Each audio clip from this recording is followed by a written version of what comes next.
Olá, acho que melhorou agora.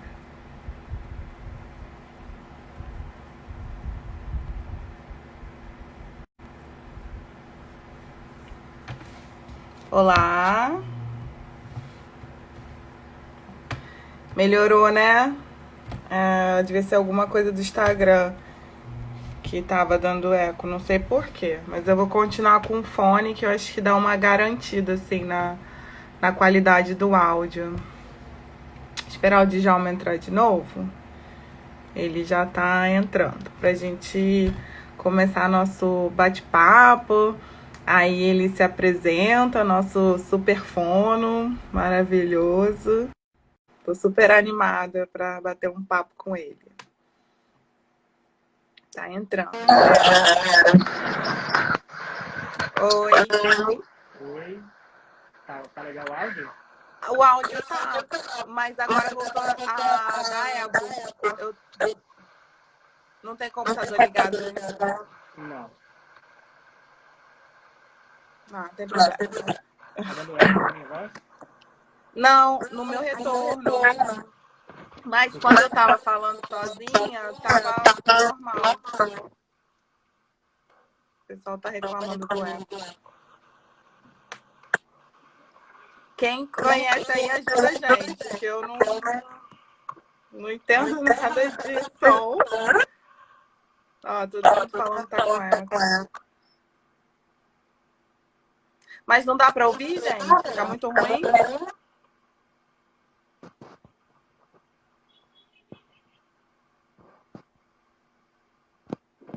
Deixa o pessoal.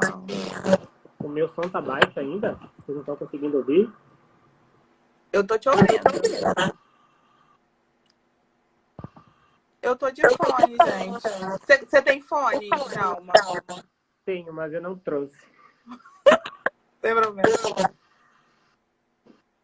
Que a galera tá falando pra testar se colocar com fone.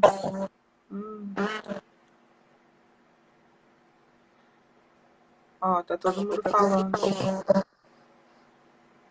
Eu não tenho fone. Ele não tem fone, gente. Eu tô na clínica, gente. Eu não trouxe o fone. Mas vamos continuar, gente. Ó, quer se apresentar um pouquinho, Djalma, primeiro? Pode ser. Vamos tentar mais uma vez. O áudio tá bom? Vocês estão conseguindo me ouvir? Eu tô.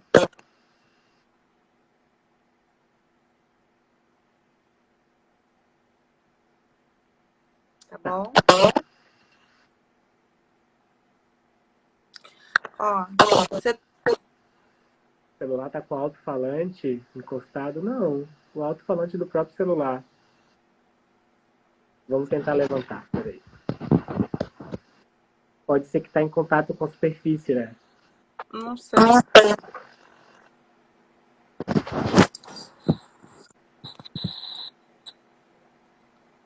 Deixa eu testar. Ó, melhorou um pouco.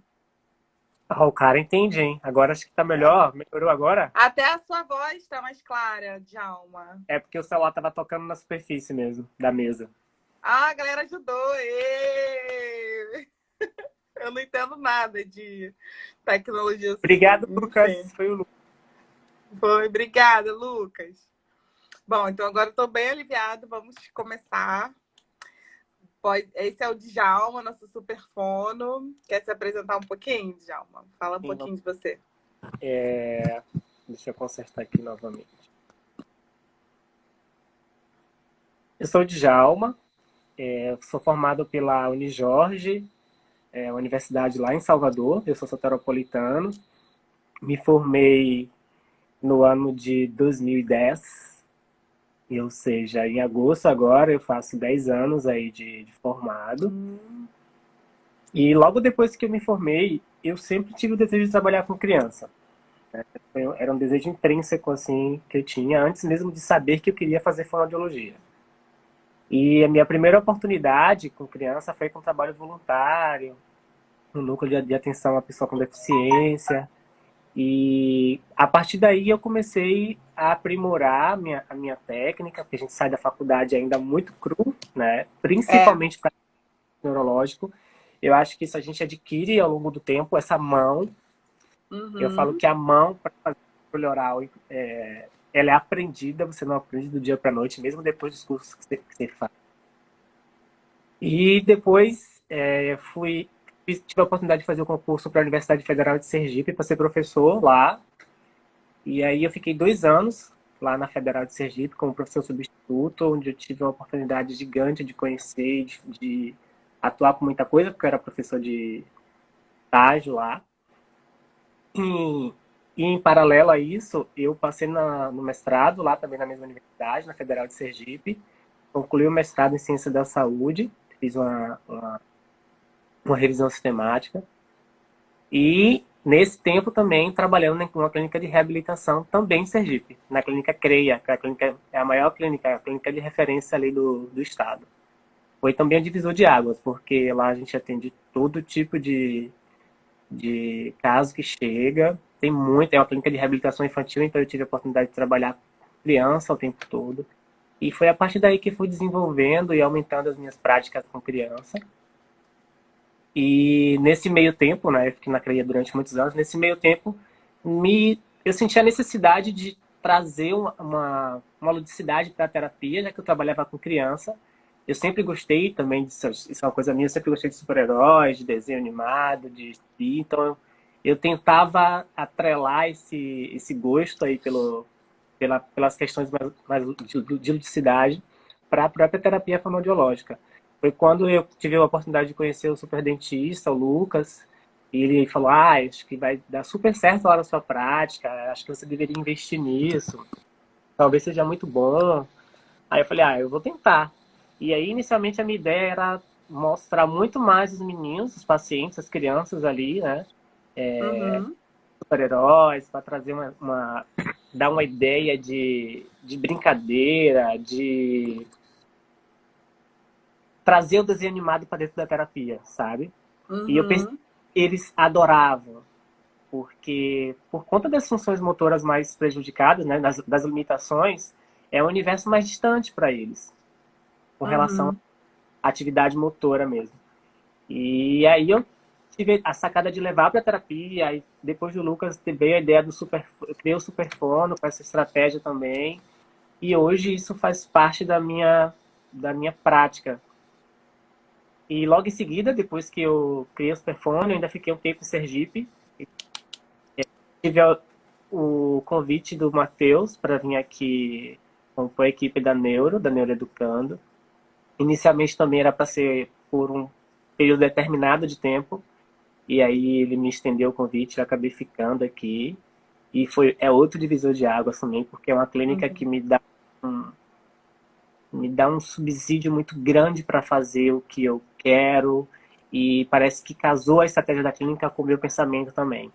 Porque eu Uhum. vim de uma formação de um modelo biomédico, né, Flávia? E a Uhum. gente segrega o atendimento. É cada um no seu canto, é fono no canto, é TO no canto, o fono só olha ali para a boca e nada mais. Isso.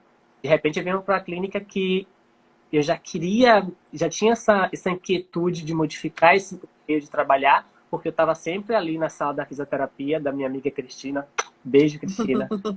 Aprendendo com ela, olhando como é que ela pegava a criança, como é que ela entregava a criança para o pai, como é que ela recebia a criança no colo dela. E tudo isso conta. Por incrível que pareça, isso tudo faz Uhum. diferença, né? A vida Uhum. atendeu. E eu fui sempre naquela inquietude de querer buscar, de querer tá perto da TO, vendo o que a TO fazia, porque a TO preparava o paciente para mim. Mas como assim prepara? Em que sentido? E de fato faz diferença também. E quando eu chego aqui na clínica é um espaço aberto, onde tudo é de todos, toda a sala é de todo mundo. E um atendimento mais do que multidisciplinar, né? Porque você consegue conversar ali do lado, você está vendo o seu colega atendendo, você pode ir para uma sala fechada, se o paciente é um paciente que exige que você esteja no ambiente, uma sala que é mais reservada, mas não há um espaço específico para você. E outra questão também aqui na clínica que me dá uma felicidade muito grande de trabalhar é a oportunidade que a gente tem de trocar o ambiente, né? a troca ambiental, a riqueza ambiental também que você pode Uhum. proporcionar. Faz toda a diferença para o seu atendimento. E aí, aqui no Neuro, tendo essa oportunidade ímpar de agregar, de troca com a equipe, que é uma equipe muito, muito maravilhosa e muito. Ah, legal. Ah, adorei conhecer um pouquinho da sua história, assim, que eu só te acompanho nas redes sociais, mas não sabia, assim, seu percurso é bem legal, assim, né? E parece que é a vida que vai mostrando pra gente pra onde que a gente tem que ir, né? A gente É tem que muito engraçado. abraçar, não E aí tem é? o que você vai fazendo ao longo do caminho. E quando eu fiz o Bobat, eu lembro que falava, mas vou fazer esse curso, mas eu não sei. É um curso que só tem um módulo de fono, é pouco tempo. E olha, eu posso dizer com todas as letras assim que foi de fato um marcador, principalmente É, para a doença neurológica. Eu acho que é um marcador para qualquer fonoaudiólogo. é. Assim, eu acredito também, assim, muito no Bobat. Eu sou formada pelo UFRJ e pude estagiar com profissionais que são bobatianos. Então, assim, era uma coisa que eu já queria, assim, né? Eu sabia que eu não tinha como trabalhar sem o Bobat, assim, né?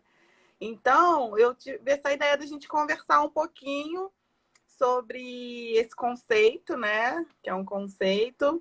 E, assim, o trabalho, a importância do Bobat na nossa formação, assim, principalmente quem trabalha com neuropediatria. Eu acho que muitas pessoas atendem crianças com paralisia cerebral que não fazem ideia do que estão fazendo ainda, né? De fono. E eu acho importante a gente conversar um pouquinho e ver se a gente dá uma luz, assim, se tira algumas dúvidas, né? Claro.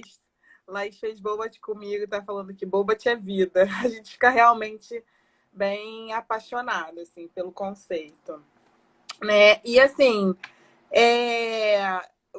por que que fono faz Bobat, assim? Acho que a gente podia bater um papo sobre isso, assim, e ver essa Então, pergunta. então a Por que gente que fono faz conceituar Bobat? por que que é importante. Vou mexer como você bem disse, é um conceito de reabilitação neuromuscular. E esse conceito ele dá para gente que trabalha com a fono, com a TO, um suporte de um alinhamento biomecânico para a criança que faz toda a diferença no atendimento.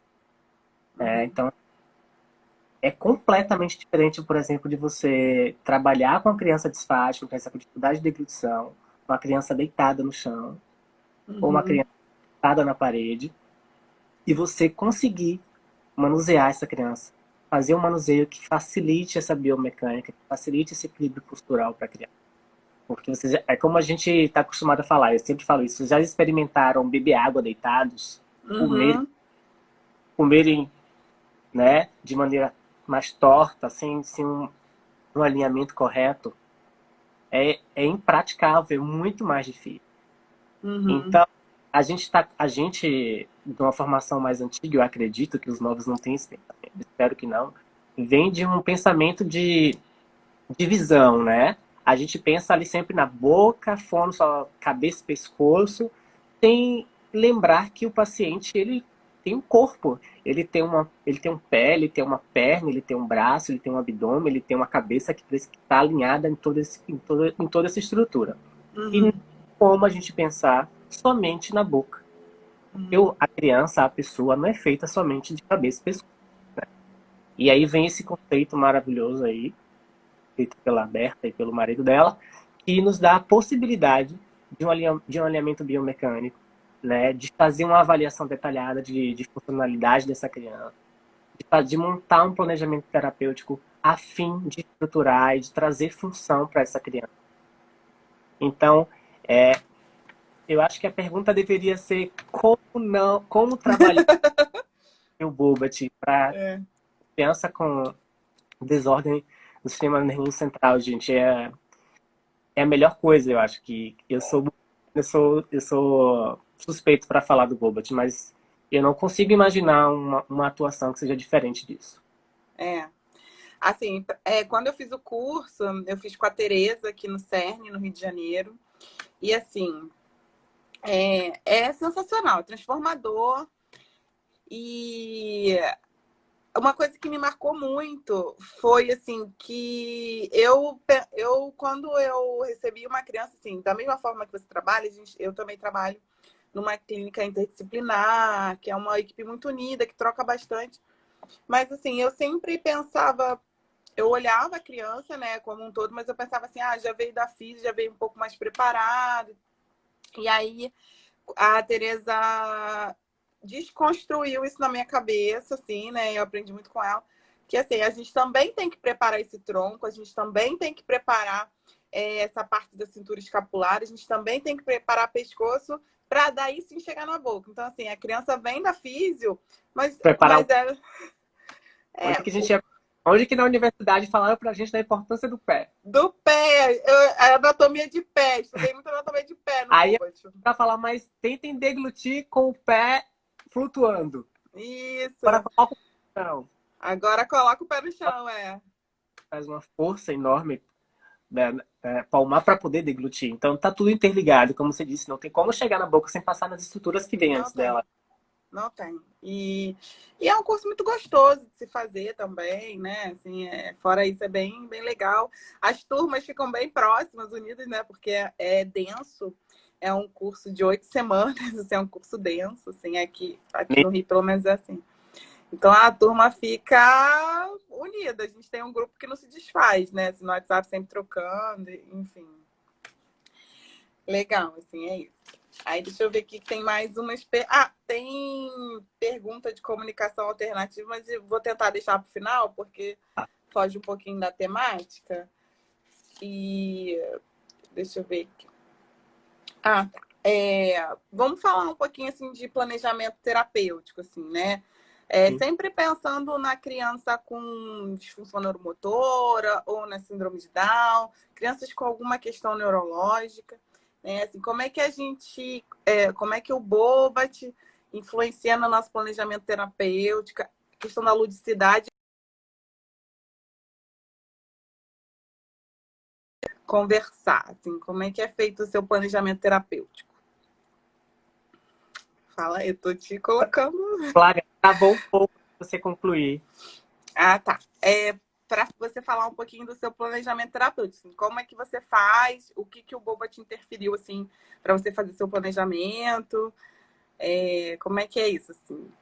Então, primeiro eu penso logo numa avaliação muito bem detalhada, né? O que a gente precisa pensar? Eu preciso avaliar esse paciente, ver que estrutura que está mais comprometida, a estrutura que está menos comprometida que eu posso potencializar para conseguir uma resposta melhor. E aí vou do início da queixa, passando por tudo. As questões de fala, de respiração, de sucção, de mastigação, de deglutição. E sempre pensando em funcionalidade. E como e essa funcionalidade também. E aí a gente precisa detalhar o perfil, qual a lesão, qual o nível de lesão, o que esse paciente traz de intercorrência, qual comorbidade que ele apresenta também, mas sempre pensando em alinhamento biomecânico. Sempre pensando em alinhar esse paciente o máximo que eu puder. Depois de pensar em todas essas estratégias, a gente vai levar para a funcionalidade. Essa criança está com dificuldade de deglutir, por quê? Né? Eu preciso ver como é que ela come, eu preciso ver como é que ela mastiga. Então, é uma avaliação totalmente observacional, inicialmente. Eu gosto de colocar a família, a mãe, o pai, quem trouxer o paciente, para poder ver como é que é esse feito em casa. Porque eu falo que a gente só dá um input ali. A gente precisa fazer com que esse trabalho seja reverberado em outros ambientes. Então, eu preciso ver como é que é feito em casa, porque às vezes não fala, a criança come de tudo. Mas come como? Come sentado. Sentado nada. Todo torto na cadeira de roda. Ou então come deitado na cama. Né? Então, come fazendo várias adaptações. Então, a gente precisa ver como é que isso é feito. A partir daí é que eu vou traçar um planejamento terapêutico. Tá? E aí, esse planejamento terapêutico vai visar a funcionalidade, como eu disse anteriormente. E antes de qualquer coisa também é legal a gente perguntar o que a família, qual o desejo da família, o que pensa a respeito. Talvez ele traga alguma queixa que você não tinha pensado. A gente acaba levando também algumas não é nem alterações, algumas questões que estão ali, que a criança está apresentando, que quem não é da área, a pessoa que não é formada, não viu, não observou, então a gente acaba levando uma outra demanda para os pais. Isso tudo precisa ser feito com muito tato e com muito cuidado, porque eles são os cuidadores dessas crianças. Né? Flávia costuma dizer que os pais eles têm sempre razão, independente de qualquer coisa, porque a gente passa no máximo 1 hora com essa criança por dia, e quem pega essa demanda de comida, de alimentação, de sono, de comunicação, são os pais, é a família. Então, quando a gente tem pensado também em qual é a proposta que a família pensa, o que ela deseja, né? E eu sempre tento fazer um planejamento também que me dê possibilidades a curto, médio e longo prazo, tá? É uma maneira bacana da gente poder curar o nosso trabalho e mostrar o feedback para os pais, para os pediatras, para os neurologistas também. A possibilidade de usar as escalas também para poder dar um retorno também para os profissionais. Então, qualquer coisa ser pensado individualmente para cada criança, pensando na funcionalidade e na queixa que é trazida pelos pais. Muito bem. A Dani fez não sei se é uma pergunta ou um comentário, assim, como a criança vai comer sem controle cervical? É uma questão, assim, vou falar até um pouquinho, assim, a criança nem precisa ter 100% de controle cervical para se alimentar, assim, a gente tem crianças que não têm esse controle completo e conseguem se alimentar. Agora, a quantidade, a qualidade dessa alimentação que a gente tem que ficar de olho, né?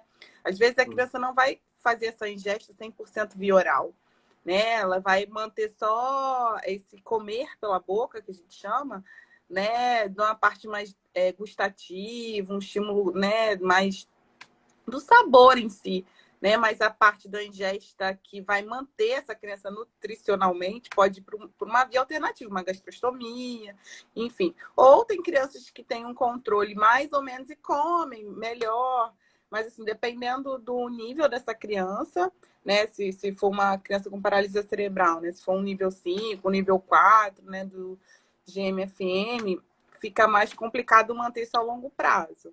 Mas assim, não necessariamente o controle cervical vai impedir dessa criança deglutir, né? Não é isso que faz. Mas dá para comer aí, gente. Dá para comer. Então, eu sempre falo assim, ó, a gente precisa saber da lesão, qual o nível da o que é que essa lesão trouxe como retorno para essa criança. Porque, como você falou, às vezes não é necessário que a criança faça a ingesta só pela via oral. Existem outras medidas alternativas, a sonda, a gastrostomia, a GTT, e também pensar sempre que, a depender do nível da lesão, a gente precisa reestruturar a consistência que essa criança vai comer. Isso. Sabido que a consistência líquida é a mais perigosa, é que tem mais risco de penetração, de expiração, por levar à internação da criança com quadro mais. Então, geralmente, algumas consistências elas são evitadas, né, a depender. E se a gente vai fazer, precisa fazer uma avaliação com protocolos específicos para o risco de disfagia. A partir daí, você consegue fazer um planejamento terapêutico possibilitando algumas consistências, né? Depende do retorno da resposta que você dá ali no momento da avaliação direta. Algumas crianças, gente, não vão ter nem a possibilidade de ingerir nenhum tipo de consistência, tá? As crianças, algumas delas, a depender do nível da lesão, vai ficar somente na estimulação ali tátil, térmica e gustativa, tá? Como medida de manutenção dos próprios reflexos que precisam. Outros a gente vai conseguir colocar uma consistência pastosa, ir no máximo para uma semi-líquida. Algumas a gente já consegue introduzir a consistência semi-sólida também. Então vai depender muito da criança, depender da lesão e de como que você vai traçar esse planejamento e qual é a prioridade da família, qual é a realidade da família também. Não pode esquecer disso nunca. Legal. A Fernanda perguntou assim, como inserir o lúdico nos objetivos funcionais? Boa pergunta. Então, eu sempre penso o seguinte: você tem um objetivo. Qual é o seu objetivo? Eu preciso que a criança coma. Eu quero que ela coma. é, vamos pensar uma coisa que você gosta de comer: sorvete. Né? Sorvete é uma coisa que a criança gosta bastante de comer. Se a criança, se você tem certeza, se você fez uma avaliação e essa criança ela está segura clinicamente para ter a ingestão de um alimento que tem uma consistência que inicialmente é homogênea, depois essa consistência ela fica líquida. Então a gente não tem consistência homogênea, ela não é um semissólido, ela não é um semilíquido, ela é líquido, o sorvete ele vira líquido na boca. A criança precisa ela precisa ter textura segura para. E como é que eu vou possibilitar de maneira lúdica isso? Toda criança gosta de algum desenho animado, toda criança tem um super-herói favorito, tiver presente, mostra como isso é rico, como isso faz diferença. Através da brincadeira simbólica, gente. Através da brincadeira, eu acho que nessa hora o que mais vai valer aí é a sua imaginação. Usa a sua imaginação, monta sorvete na sala, monta uma sorveteria dentro do consultório, tá? Se veste de sorvete, leva cheiros, aromas diferentes da terapia, fala, antecipa tudo para essa criança, dá sorvete antecipadamente para um boneco, faz com que ela também oferte o sorvete para você, ou para algum boneco que está na sala, ou para um familiar, ou para um colega. Tem a sua vez, tem a vez do outro, faz o jogo, a troca de turno. São infinitas possibilidades que a gente tem para trabalhar a ludicidade. Como eu falei, acho que vai depender muito da imaginação de cada um. E assim, né?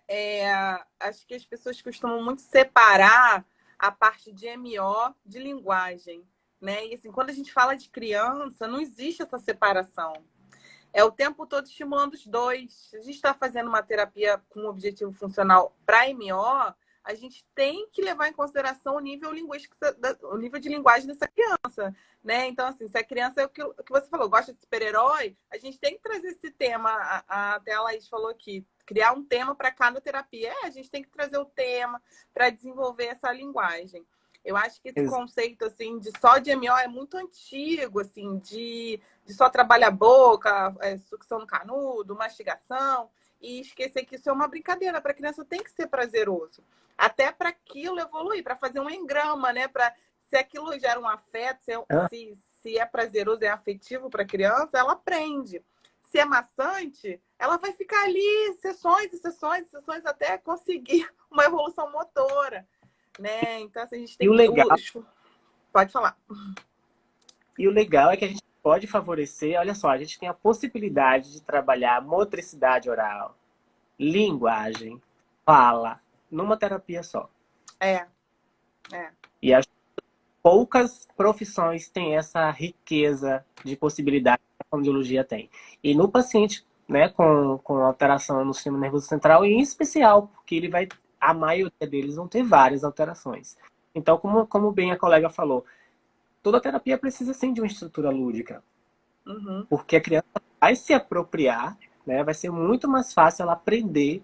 Como você falou, se for uma coisa prazerosa, se for uma terapia que traga boas lembranças para ela, que leve ela para um outro lugar, que leve ela para o lado do super-herói, que faça ela conhecer o super-herói que ela sempre quis ser. Então, quando a gente pensa na terapia fonoaudiológica, como você disse, a gente está com um pensamento biomédico ainda muito grande. A luva tem que ser branca, a luva pode ser azul, pode ser rosa, pode ser amarela, pode ser vermelha. Por que você usa um jaleco? Para que serve um jaleco, por exemplo? Não serve para nada. Fora do hospital, não serve para nada. Não serve para nada, só serve para separar o seu lugar como pessoa. Eu sou terapeuta e você é paciente. Uma separação que é extremamente desnecessária. É ter ou manter um vínculo com outro alguém. Então, tudo isso precisa ser pensado. E isso tem que ser desconstruído, porque a nossa formação acadêmica, infelizmente, é pautada a esse modelo.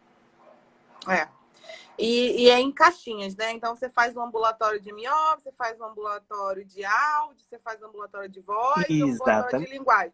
Como se áudio não tivesse conexão com linguagem, como se a linguagem não tivesse conexão com a MIO. E assim, a gente é Sim, formado nessas caixinhas, né? A fonoaudiologia. E aí, quando a gente entra na neuropediatria, não tem caixinha. É um não caixão, tem. né? Uma caixa grande. E E aí a gente aí, tem que saber lidar com você isso. geralmente existe bastante a pessoa, mas eu não trabalho com linguagem, ou então, eu não trabalho com MO. Então, infelizmente, você tem duas escolhas. Ou, ou você encaminha esse paciente para outro terapeuta, a gente vai ficar com dois terapeutas, se essa for a vontade, a possibilidade e a realidade Uhum, da família, né? Ou você vai estudar, ou você vai buscar, para você poder, inclusive, ter um leque maior de possibilidade dentro da sua prática. isso. A Valéria Araújo perguntou se existe algum protocolo do Bobat voltado para a fonoaudiologia. Eu não sei se eu entendi muito bem sua pergunta, Valéria, mas assim, no curso, né, básico pediátrico, que é o que a gente está falando aqui, não tem um protocolo. A gente tem uma semana de formação, né, da parte de fono, né? A gente tem um módulo de fonoaudiologia e dentro desse módulo a gente aprende a aplicar tudo que a gente aprendeu, né, do motor global, do desenvolvimento da criança, do adolescente, e pôr em prática e estruturar objetivos terapêuticos fonoaudiológicos, né? Com essa bagagem que a gente tem nas semanas de formação que a gente chama global, né? Que é mais voltado até para físio, mas que dá uma base bem boa para gente.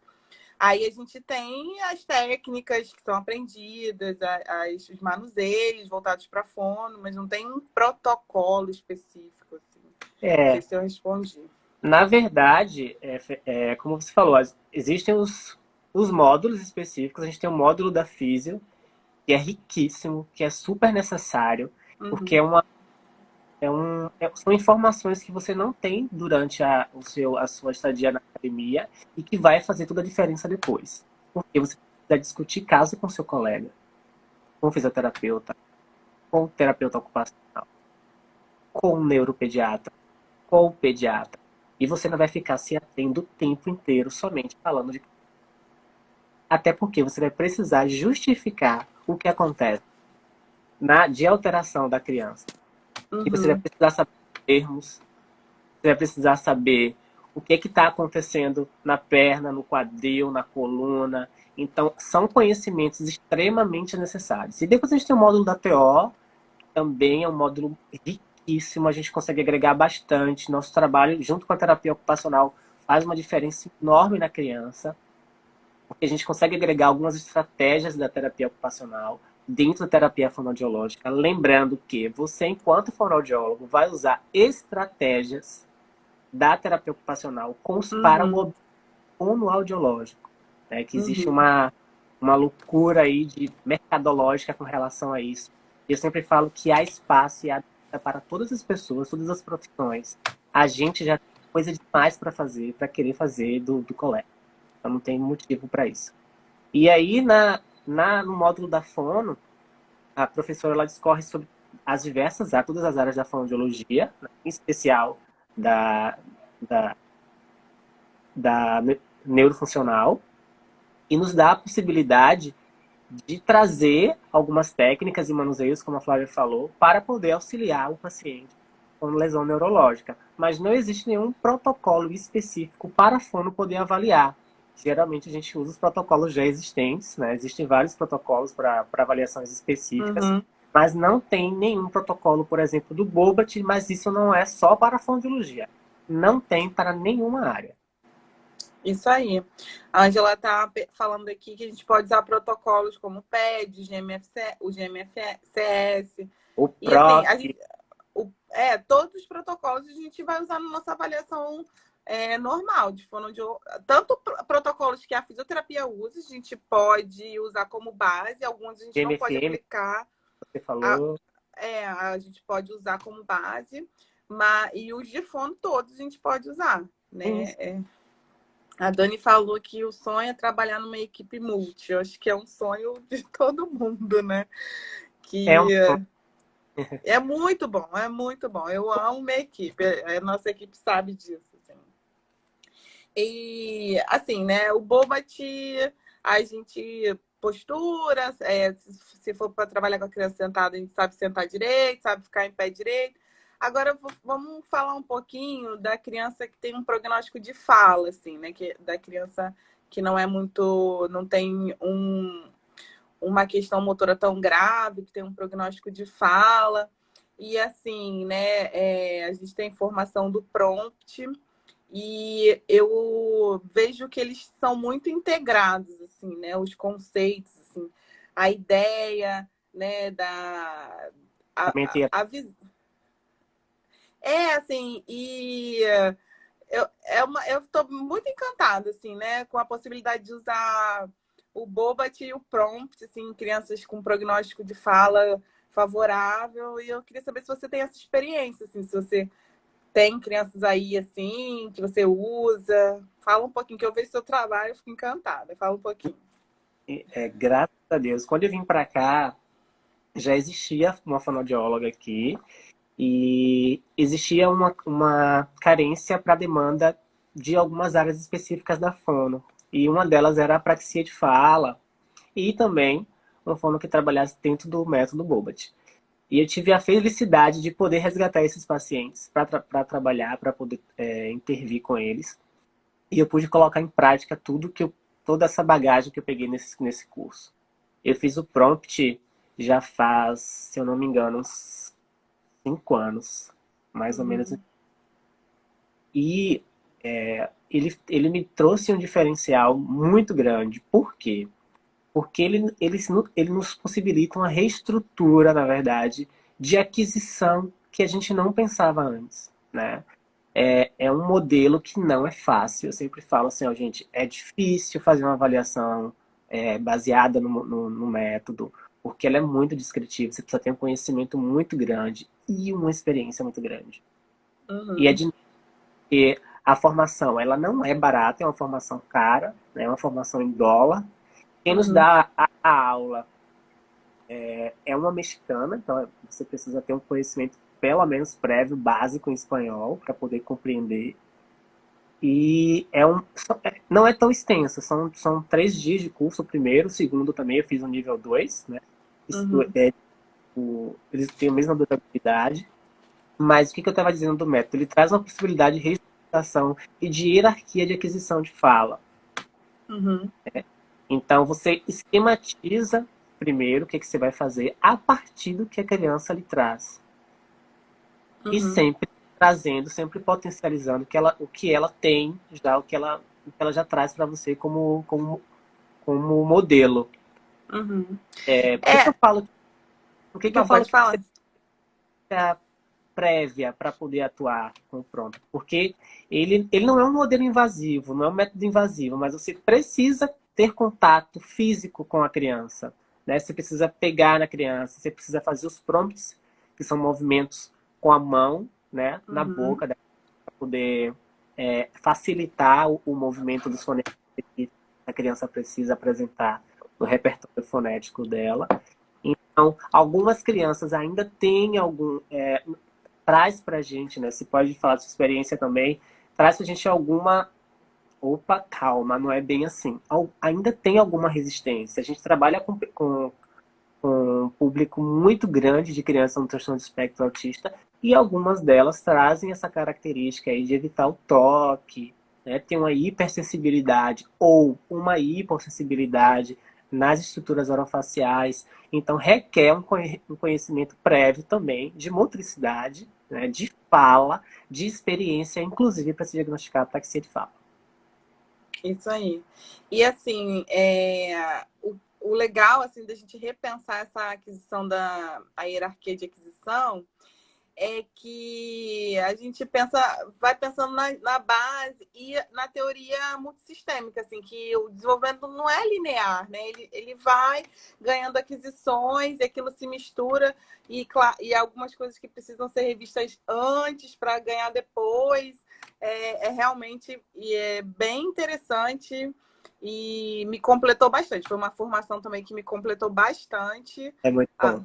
É muito bom e muito usável. Eu acho assim que realmente se a gente É difícil, como você falou, a avaliação é difícil, a identificar, o planejamento terapêutico é difícil, mas é muito usável, né? Não, para várias patologias assim, de fala, né?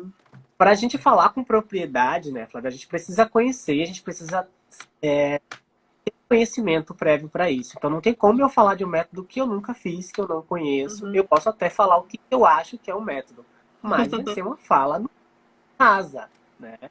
É. Eu sempre gosto de vários outros métodos, inclusive brasileiros, né? Que são super bacanas. Uhum. Técnicos, dedinhos, isso tudo é replicável em apraxia de fala na infância. Mas A quem Sol tá vai, perguntando isso aqui, Djalma. Se mas tem na muita verdade diferença entre quem vai as escolher o método versões. é a Desculpa. gente, né? Vai ser a criança. A Sol tá perguntando se tem diferença nas versões abrasileiradas Tem, do prompt multigesto. tem, Tem, né? Não tem. tem. Tem Tem. algumas Tem. diferenças. Tem Até e. porque o, o, os prompts, né, criados aí pelo método, ele não pode ser copiado. Então, o que acontece? Os outros métodos, eles fazem os movimentos, os prompts parecidos, né? A gente tem aí o multigestos, que usa mais a mão, associando a memória visual, mas nenhum que faça o movimento específico, o prompt específico lá na boca do paciente. Quem mais se aproxima, se eu não me engano, é o Plusrent, que veio de uma ideia total lá do prompt, e acabou sendo aí, como você mesmo falou, usou o termo legal, foi abrasileirado para nossa, acho que mais para nossa realidade. Mas ao meu ver tem diferença sim. Eu não tenho o Plus-Rend, eu não posso falar com propriedade dele, mas eu sou suspeito para falar do prompt. Eu adoro o método, precisa ser usado com responsabilidade. E para a galera que está formando agora, para os meninos que estão saindo da faculdade agora, primeiro trabalhem, né? Perguntem, estudem, criem conhecimento, criem bagagem, para depois pensar em fazer. Porque se a gente vai inicialmente para um método, com algum método específico, sem nenhuma bagagem, aquilo vai acabar sendo não vai ser absorvido da maneira que deveria. Você está jogando dinheiro fora. Também Porque acho. como você vai pensar numa estratégia, como você vai pensar em algum caso clínico se você não tem experiência? E é um investimento alto, então é legal você Uhum. primeiro aí ter uma bagagem e depois ir atrás de métodos mais específicos e fazer um investimento maior. Só complementando um pouquinho o que você disse, assim, realmente, os prompts não podem ser copiados e eles são os únicos métodos que fazem o input somatosensorial, ou seja, a gente encosta no paciente para dar a noção de como é o Nossa, formato, né, motor, o modelo motor daquele som, né? E assim, dentro de um planejamento do que a criança possa fazer. Então, assim, os outros métodos, eles usam mais a questão visual, são todos considerados métodos multissensoriais, que a gente chama. Mas o que encosta, que dá esses feedbacks sensoriais é só o prompt. Os outros não fazem esses pontos e específicos. falar, desculpa eu interromper, sem falar que ele ainda nos traz várias possibilidades, né? Existe aí o prompt superficial, o prompt Uhum. superfície. E quando você fala, cara, mas é muito bom, você primeiro tenta um, porque é mais leve, ou aquele paciente vai se apropriar de um prompt mais forte, mais firme, de uma superfície, e aí se acaba encaixando, o paciente acaba produzindo. Então, assim, gente, é muito bacana. E nada melhor do que a gente fazer algo que nos traga um retorno, né? Que dê um feedback legal, que as pessoas falam, nossa, faz diferença. Muito legal mesmo, assim, muito legal. Vou voltar para perguntas que foi a Dani que fez lá no início. Se você trabalha com comunicação alternativa, Djalma. Foi uma Sim, pergunta. eu trabalho com comunicação alternativa, eu tenho uma formação PECS, né? Eu tenho os dois níveis do PECS. E para gente que trabalha também com criança neurológica, a maioria delas vem com alteração de fala, né? Além de alteração de linguagem, claro. Então eu sempre falo para os colegas, para a família em especial. E a gente precisa comunicar, é um ato, gente, antes de qualquer coisa. A gente precisa se comunicar. Todo ser humano comunicar. Então não adianta você proporcionar a melhor terapia para essa criança. Ela fazer físio, fono, TO, natação, balé, essa criança fica de alguma forma. E quando eu falo se comunicar, né, para as pessoas aí quem não é da área da fono, não é o falar. Falar é Uhum. uma coisa, se comunicar. É por isso que o termo comunicação alternativa, que não é aquela comunicação convencional. E eu percebo que quando a gente começa a trabalhar comunicação alternativa com essas crianças, existe uma modificação absurda de comportamento. Uhum. Porque você consegue diminuir birra, você aumenta a, a ideia que essa pessoa tem de fazer parte de consegue dar voz para essas pessoas, você consegue dar vida para essas pessoas. Então, qualquer tentativa de fazer um ser humano se comunicar é válida. E, por favor, É, façam isso para os pacientes de vocês, façam isso pelas famílias. eu tô com um objetivo pessoal da minha vida, Djalma, que é todos os meus pacientes têm que se comunicar. E bem, não quero saber. Esse é o objetivo que eu tracei para mim, assim, que eu acho que, assim, que fono que trabalha com neuropediatria não pode não trabalhar comunicação. Tipo, não é aceitável mais, porque assim, o Brasil está muito atrasado na questão da comunicação e assim, as crianças têm um potencial muito grande, foi o que você falou. Quando começa, as crianças desabrocham, assim, quando um simples sim, não, já desabrocha aquela criança, assim, de mostrar o que se dói, se gosta, se não Falo. gosta. E muitas vezes, né, Flávia, vai ser pouca coisa que ela vai conseguir comunicar. É claro que você não vai poder falar que não é possível, que é possível, que quem vai dizer se é possível ou não é a criança. Mas às Isso. vezes, como você disse, apenas um sim ou não, o fato de você poder escolher ou não Uhum. escolher alguma coisa, toda a diferença na vida do ser humano. E assim, a comunicação, a gente tem que voltar lá, né, na questão das caixinhas. Ficou na parte da linguagem. E não tem isso mais de caixinha na neuropediatria. A gente tem que saber trabalhar tudo. E deu as opções. Se não souber trabalhar tudo, ou você encaminha, ou você aprende. Né? Eu adorei isso. Assim, não tem opção. Né? Você tem que escolher esses dois caminhos. Assim, né? Porque Pelas a família, crianças. a família e a criança, ela merece um retorno e tem que ser um retorno genuíno, sincero. Eu não tenho experiência, eu posso encaminhar para o colega, Uhum. tá? Isso não é nenhuma vergonha tentar fazer o que a gente não sabe, né? E acabar prejudicando o desenvolvimento de uma criança que não tem nada a ver na história.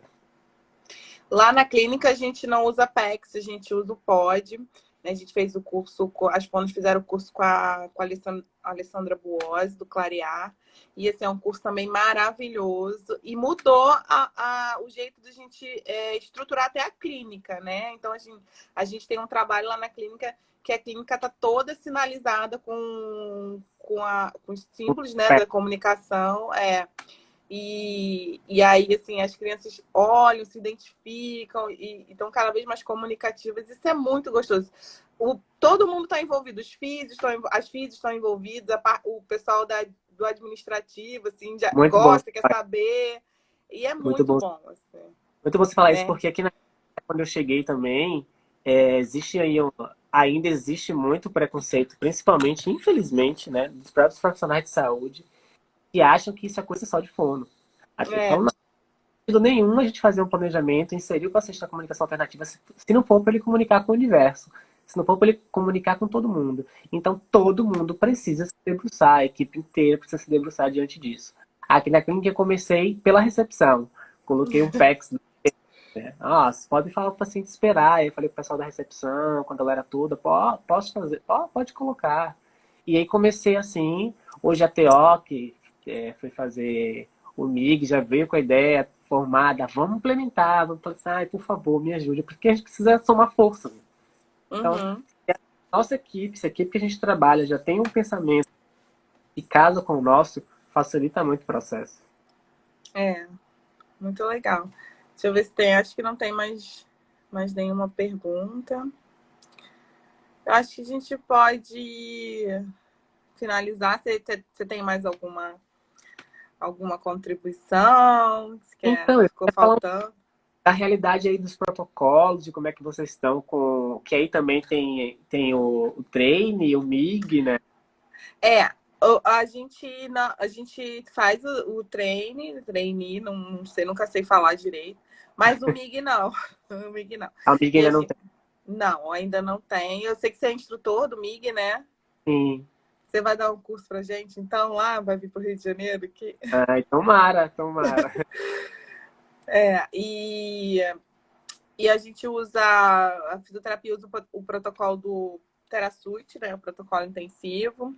E é um protocolo que a gente entra também, fono entra, né, dentro do planejamento, né, do momento que a gente consegue entrar, a gente insere um objetivo funcional fonoaudiológico e da terapia ocupacional também entra. Não sei, assim, fiquei pensando, A- assim. Aqui a experiência tem sido muito bacana, porque é a oportunidade que você tem de reunir a equipe multidisciplinar dentro dentro do paciente, né? Consegue atender todas as demandas dele dentro do treino. Então, para mim é o que estava faltando, além da possibilidade de você conseguir ter um diálogo melhor com a equipe e com a família por conta do aplicativo que ele dá esse suporte. Uhum. Então, a experiência é muito bacana, muito positiva aqui com a gente. E já está mais do que comprovado que o que faz diferença é a intensidade, né, dos estímulos. Então, o protocolo dá isso, né, dá intensidade. Isso. E funciona, é bem legal. Os protocolos intensivos costumam funcionar bastante. Quando a gente trabalha todo mundo, né, a criança fica completa ali, né, naquele momento, naquele desenvolvimento. É bem gostoso. Ah, então é Aqui, isso. ó. Tem um comentário aqui. Só queria dizer que foi por causa do superfono que resolvi fazer residência da criança. Hoje sou completamente apaixonada. Então, obrigada por compartilhar o seu trabalho. Olha aí! A Sol das 4 horas. Falou. Muito É, obrigado. Obrigado. muito legal o seu trabalho mesmo, É Djalma. peta de reação também. Fico muito feliz quando eu esse tipo de comentário, porque parece meio distante isso da gente, sabe? A gente fica fazendo nosso trabalho aqui do canto e reverbera numa proporção que não imagina. Obrigado. É. Vou dormir, vou dormir feliz com a sua mensagem hoje. Ah, legal. Fiquei feliz também. Muito E legal. Bom, queria então agradecer assim você ter aceitado o convite, assim, fiquei muito feliz de poder te conhecer pessoalmente, assim, né, na internet, conhecer o seu trabalho, fiquei bem feliz. Obrigada por participar com a gente aqui desse bate-papo. Muito obrada, Djalma. eu que agradeço. A gente pode criar essa rede e ser os percussores dessa junção do espaço habilitar aqui com a Neuroeducando. Para mim é um prazer, Flávia, essa troca, né, de experiência, de relato. Acho que a gente só contribui, a gente só agrega quando a gente se junta em prol de algo que é bom. Então, muito obrigado pelo convite e espero que esse encontro aconteça mais vezes aí ao longo do nosso caminho. Muito obrigado. Um beijão para todo mundo que está vendo, o pessoal de Salvador, minha família que está assistindo, o pessoal da CREA, lá em Aracaju que eu trabalhei, o pessoal da Neuro. Muito obrigado, gente. Valeu. Obrigada, gente. Valeu. Tchau, tchau. Um Ah, Tchau, posso tchau, falar mais Flávia. uma coisa que eu esqueci? Pode? A gente vai disponibilizar um material gratuito. Acabei esquecendo, ó. Maria Clara vai me matar. A gente vai disponibilizar um material gratuito de palavras de fonemas-alvo, assim, de palavras-alvo, para o pessoal terapeuta quiser imprimir em casa, os pais quiserem imprimir para trabalhar com a criança os fonemas mais fáceis conforme a hierarquia motora da fala. Então, assim, é um Que material show. bem legal, uns cardzinhos e um lince para o pessoal brincar em casa, brincar de falar em casa. Muito Tá? Quem bom. quiser, acessa o link na bio que vai estar gratuito lá. Tá bom? Bem. Beijo, Djalma.